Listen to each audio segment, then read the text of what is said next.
good. We didn't have alcohol at this event because we're at a school, so we're trying to move along. It's 10 to 8. We're doing good. Thank you to the panelists. When I started the evening, I shared that the story, GEO didn't know anybody in Louisiana. Those are 6 of my best friends right there that were just up here. Thank you, Max, Chris, Kara, Linda, Ken, who else? Caroline, of course. And then one of my new really good friends is in the back, our Vice Chair of the State Board of Education, Festival Castillo, on the left. So on everybody's table, there is one of these little booklets. And this booklet gives everybody a bit of a history of the school and the development of GEO in Baton Rouge. And we wrote this because you heard a lot about the academic achievement of the school. You've seen the band perform. You've seen the choir perform. You've met the educators. The school is actually a lot more than what we've celebrated tonight. You're sitting in a building that was built by local architects and local construction companies. Grace Abear, right here, David Abear, please stand up. He designed the building. Lemoyne built the building. Lemoyne, please stand. Insurance companies, local doctors, local dentists. It's all of us coming together, and all of us benefiting in one way or another, whether it's a teacher salary, administrative salary, insurance program, or a retirement program. And then we also have 22 buses. So there's a whole transportation system that we have. Transportation, we got to buy the buses, we got to put bus drivers on those buses, and we got to go pick up the kids. We're spending over $1.25 million right now, busing 1,200 students every day. So it's quite a big enterprise that you're involved in, that you're sitting in right now. It's not just kids singing, it's not just kids playing instruments. It's a lot more involved. And so this is to share with you that story a little bit more. So look, when you look at a school, it's not just about a teacher and a student. It's a lot more than that. There's a lot of jobs involved, a lot of economic development. When we moved into this property, this neighborhood was quite different. Quite different. The school that was there before was declining in enrollment. It was less than 400 students. We now have over 700 students in this building behind us. When we moved into Mid-City, another failing school for 3 or 4 years, it was an F-rated school for 3 or 4 years. That's why the state asked us to take it over. It was also declining. It was not performing academically, it was declining enrollment. It was down to 300 students. It now has over 700 students. And where Mid-City is, it's a tough neighborhood. But again, we're turning around these neighborhoods. This neighborhood's turning around, the Loudale neighborhood is turning around, and now we're hopefully helping the Baker community with the Baker, GEO Baker. So where do we want to go from here? Every single year. Now, I want to remind you, we did not start in Baton Rouge to be the biggest charter organization in Baton Rouge. And we're not, currently, we're not the biggest. Started with 161. We have a little over 1,800 students right now. The board has a hard goal. We could just shut our doors and say, we're full, we can't serve any more kids. Unfortunately, there's a whole lot of kids that need more help and want in. And instead of closing our doors, we and the board have agreed to grow our buildings, grow our territory. I'll tell you why I use that term in a minute.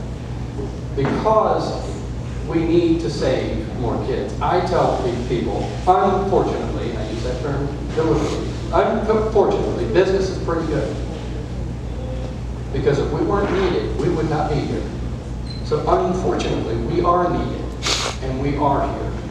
And we go back to what I just said about growing our territory. When we started our first charter school in Indiana, my staff prayed the prayer of Jabez. I don't know if you know the prayer. I'm not going to quote the prayer to you. I will paraphrase it.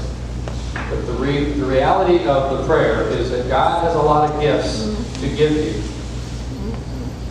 You have to ask. These are not gifts like a house or a car or winning the lottery. These are other gifts, other responsibilities. And if you ask, you need to be prepared to accept. And if you accept, it's a huge responsibility. And you don't know what that responsibility is. You don't know what you're accepting. But once you do accept, it's your responsibility to grow His territory. What did Sandra say earlier? This is His way. This is God's will. The prayer of Jabez is all about God's will, doing God's will. Ask for the favor, receive the favor, have the responsibility to grow the territory. We're growing the territory pretty quickly here, and it's very interesting. GEO Prep Platte started in a former Christian school building. GEO Prep now expanded to what was a Catholic school building.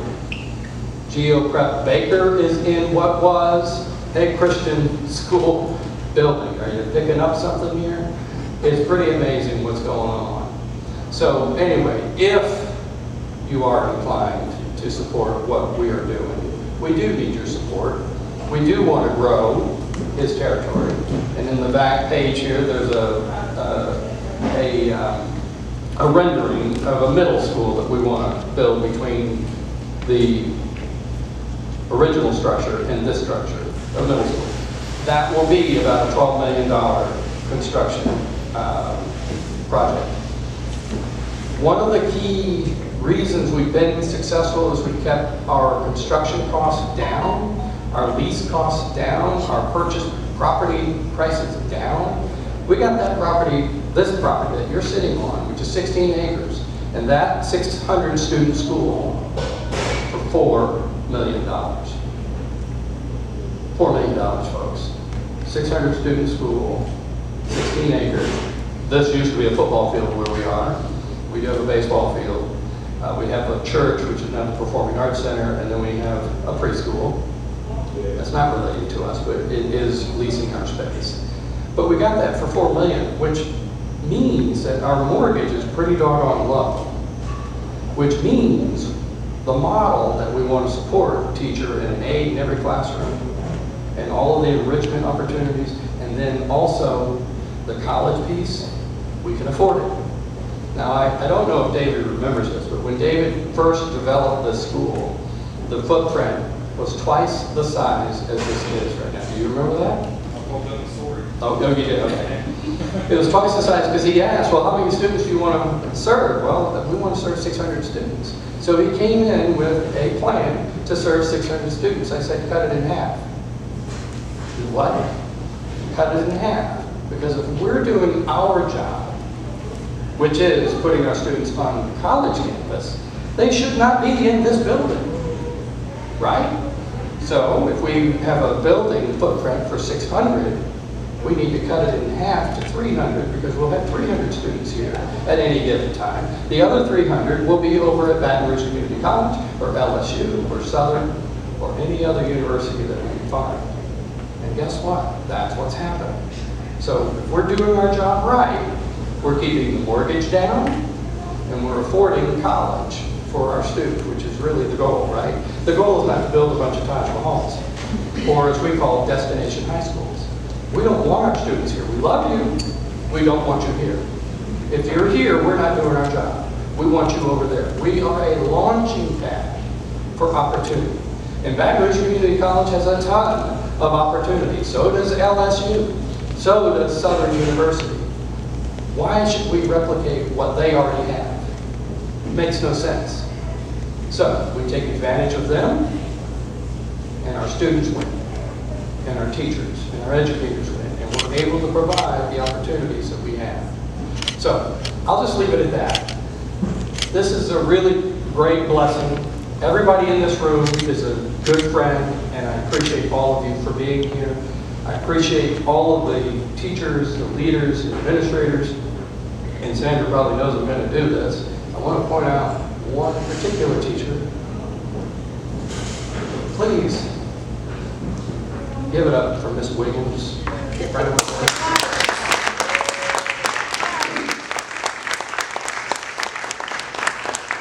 Williams, why are we clapping for her if you haven't met her? I will never forget the first day I met her. I walked into a room. Our model is a teacher and an aide in the classroom. And in most classrooms, you can't tell who's the teacher and who's the aide. Well, in this particular day, I walked in, Miss Wiggins was there, and she was teaching. And she was teaching with lights out. It was awesome to watch what she was doing. She doesn't want me to tell you her age, but let's just say she's got over 40, 50 years of education in Baton Rouge. This young lady is unbelievable, and today, when we met, she was excited. Now you get to really applaud, because she teaches Algebra 1 to 8th graders. Every single one of her students passed. Not only passed, they got advanced and mastery.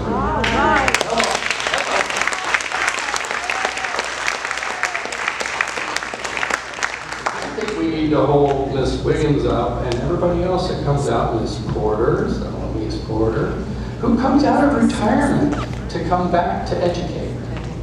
We need you. We need you with us every day. You're great teachers.